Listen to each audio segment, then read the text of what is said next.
When you love someone so deeply, they become your life. It's easy to succumb to overwhelming fears inside. Blindly I am packed and I must keep you on the brand. Now I understand to hold you. I must open up my hands and watch you spread your wings and prepare to fly. For you would become a butterfly. Oh, fly up and lean to the sun. If you should turn to me, we truly were meant to be. So spread your wings and fly, butterfly. Hey y'all! It's your girl B back with another video. I was gonna sing, but I kind of changed my mind. I wanted to actually talk about something that I feel is worth talking about. How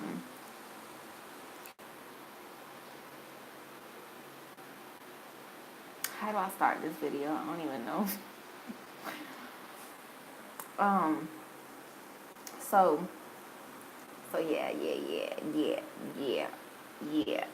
yeah. So for most of y'all females out there, you know, the ones who is single, as a mama, chilling, doing your best, doing what you can do for the meantime while you're raising your children on your own by yourself at home. Because I know for a fact I am not the only mama who is literally on her own raising 2 kids at home, you know, without a husband. And a lot of us crave that, you know, but something that I've learned is you cannot search for your husband. And I know that that's a mistake that a lot of y'all make. And me, I don't even honestly have to testify to that, because I kind of already learned my lesson before I even entered my 20s. When I was a young girl, as a teenage girl, I used to, I don't want to say like I searched for love. I kind of just fell into it, you know, like, I was very pretty, and it was a lot of boys always like trying to talk to me. You know how that is when you like enter. I think that starts, for me, it started like in 4th grade for me, you know, and then 5th grade, and then it got more serious when I entered middle school. And you know, you have a lot of options, but then you end up kind of falling into it with one person, because you start thinking that maybe this person, you know, really does like me. I don't know, like, I just kind of fell into it, you know, out of all the options that I had. I don't know, I just fell into it. And I liked it. It was almost as if it was like a high for me when I would get that attention. I felt good, you know, but then at the same time I felt cocky. I did, I really did. I felt like can't nobody touch me, like he want me but can't have me, you know, like I was very cocky, and I used to get bullied for it, because a lot of females they looked at me and thought, oh, she thinks she's all that. She thinks she's too good for just anybody. And it was because I was. I was. But then I let my guard down with one boy. And yeah, that was a lesson. And then when I had gotten my first heartbreak, I kind of just started searching, kind of, in a way, but not really. I kind of was just, I guess, too trusting is the right word. I was too trusting. Like, I would just let my guard down. So, and it was because of that pain that I felt, or I was trying to fill some kind of void that I had already always had, probably from the day that I was born. They say that people literally is born with some kind of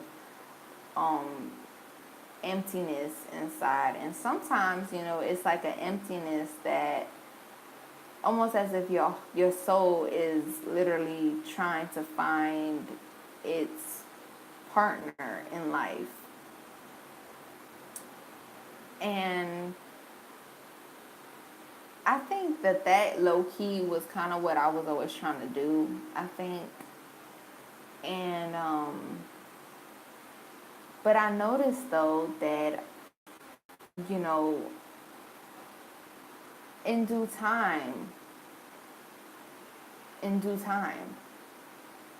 like, quit thinking that every dude who tries to talk to you is the one. Quit thinking that every guy that comes up to you, or even like an ex-boyfriend or somebody left in the past, is the one. Like, don't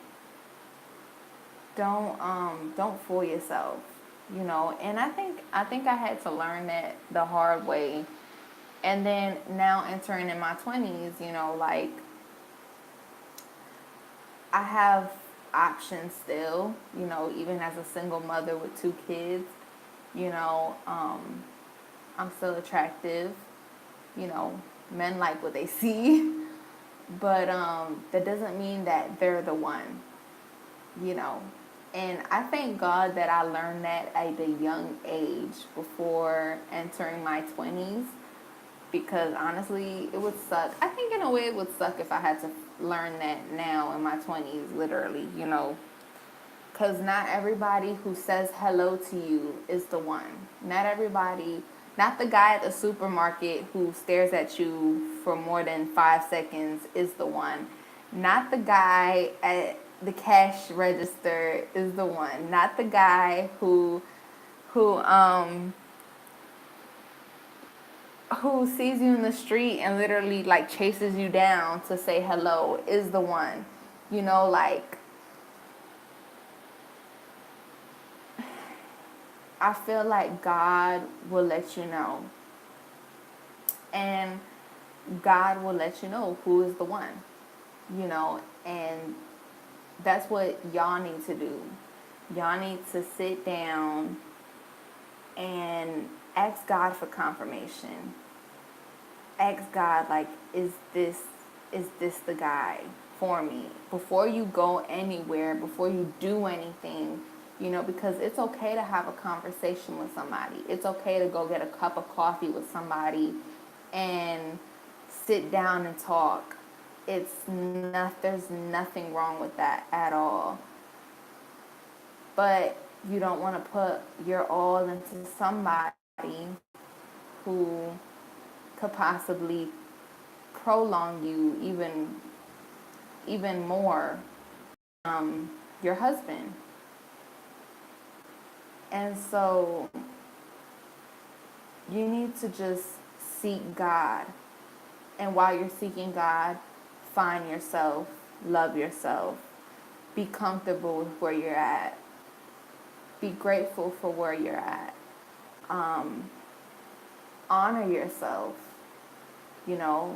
honor yourself. Like, it's so easy to feel lonely sometimes, and it's so easy to just like want to accept something for just a few hours or just a little moment in time, when that's not what you need and that's not what any woman wants, you know? Um, don't confuse yourself. Don't confuse yourself at all. And that's where I'm at. You know, don't settle for less. Ask for confirmation. Find yourself. Love yourself. Seek God. And you'll know. You'll know when He's the one. You'll know. Most definitely, you'll find out.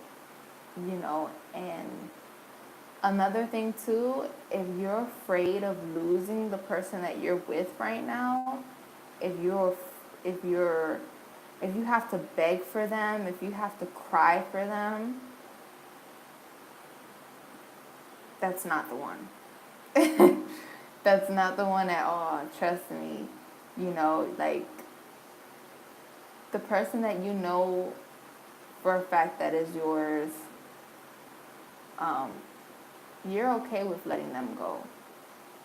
You should be comfortable, you know, comfortable with, you know, feeling like I don't need you, you know, like that sort of thing.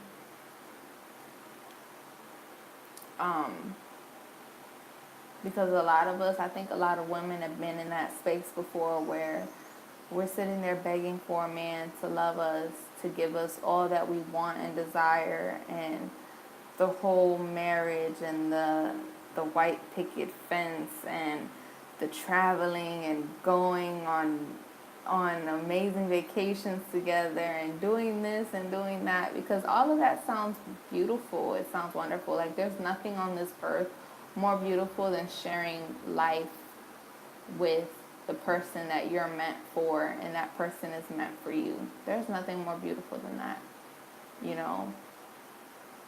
And when you're out and you see something beautiful and sometimes you just feel like, wow, like I wish I can share this with that person right now. You know, it happens. There's nothing more beautiful than that. But we don't want to beg for love. We want love to come to us. We want love to make its course, its solid stone, you know, like that sort of thing. Like we want love to make sure that it's consistent, that it's solid. So for those of y'all feeling discouraged, feeling sad, feeling lonely, feeling disappointment, I just want y'all to know that this is not the end of your journey. And maybe you're in a heartbreaking relationship. Maybe you just left the relationship. Maybe you're stuck on a person. I don't know what your situation is, but just know that as long as you take my advice, you're going to get somewhere. And most definitely, the person that is for you, that will be known, hands down. That will be known, and that will be so obvious on so many different levels. And all that heartache and all that disappointment will not matter at all. At all. You will finally understand why everything had to happen the way it did. But in the meantime, like I said, find you, love you, focus on you, focus on God, ask Him for some kind of confirmation, and don't settle, because all these men out here are hungry. Let's just be honest, they're all hungry. They all are. But just because they're all hungry does not mean that they deserve a piece of you. Save some, save all of it for the one that really matters. And ask for some kind of confirmation. Even on that first date, ask for some kind of confirmation. For real, for real. Um, but anyways, I wanted to talk to y'all about that real quick. And what else do I want to say? I'm trying to think before I let this video go.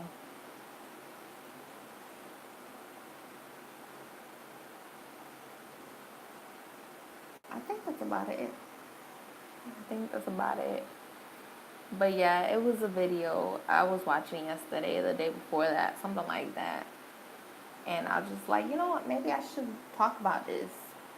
Maybe I should talk about this. Because I'm pretty sure I'm not the only one going through what I'm going through right now. You know, like, it's different levels to life. It really is. And this one girl I know, actually, she said that she got tired of waiting on a man or something like that. She said something like that. I don't want to talk about that. Yeah, she had said that she was tired. She got tired of waiting on somebody or something like that. And I told her, I said, you didn't get tired. You grew up. There's a difference, you know? You don't get tired of a person. You grow out of a person. You know, like, you just don't, you just get tired. Like, you don't get tired. Let me stop. You just grow. That's it. You just grow. Like, you start seeing things differently. You start feeling a different way. Your perception changes. You don't see that person as the same anymore. You don't think that you start feeling in your heart that person is not the one for you. You know, you just grow out of a person. That's it. You don't get tired. You just grow. You know, you just feel like this is not for me. This is not what I want. Like, I know what I want. I know what I deserve. You know? And that's why I said, don't settle for stupid little moments. Really don't. It's not worth it. It's really not. And yeah, don't do that. Because you're just going to hurt yourself more. You're just going to hurt yourself more than you're already hurting. And it's not worth it. It's just not. And it's a waste of time. It's a waste of time. Like, you know, it really is just a waste. But we all grow out of a person. Like, I don't know about y'all, but this is just a quick scenario. Look, for me, example, me, right? I was so, like, puppy in love with my first boyfriend that I had at 13 years old, right? I was so puppy in love. Okay, this is so true. Come back 4, 5 years, 6 years later, and I could date him again, and honestly, things don't, like, we're like completely different from each other. I don't feel the same. I don't look at him the same. You know, like, his company is nice, you know, but I just know that there's nothing there. You know what I'm saying? And that's how you know when you, like, grown out of a person, literally. That's how you know. That's how you know that you, like, literally grown out of a person, especially when y'all don't have, like, the same views on life, and y'all don't have the same views about love, you know, marriage. Like, y'all have to be on that same level. Like, you and that person have got to want the same things as well. Y'all have to find purpose within each other, with each other, and as individuals. You know, what it is that we're trying to do. Like, what kind of home do we want? What do we want our children to know, like, are, you know, that's why it's so freaking crucial. And a lot of y'all is reckless. I'm not gonna flex. I've seen females who be so damn desperate, settling for some nigga who honestly not bringing nothing nice to the table, who just bringing a whole bunch of messy, reckless stuff to the table. That's not the kind of man that you want in your life or your children's life, for real. Like, you have to have some kind of purpose, you know, and that's why it's so hard being a single mom. Going back to that topic, it's so hard because now it's like you're not only worried about you. You got two little ones. You got little ones that you're scared of. You're just like, damn, like, who the hell's gonna set a good example for my children? Like, it's not only about me now, it's about them too. You know, you just don't want no silly, stupid human coming through your door and setting a terrible example. You know, we want wholesome children to grow up in wholesome households. Nothing's perfect, but we want stuff to look and feel as genuine and beautiful as possible. With love. All with love. Love is love. Even when y'all mad at each other, love each other. As hard as that is, but that's what I'm saying. Like, your views y'all have to match each other, for real, for real. And you have to protect you as your own, and you have to protect them little ones too. Because whatever they see, that's what they're gonna grow up with, for real, for real. So yeah, I'm gonna end this video on that. But that's about it. That's all I gotta talk about. Alright.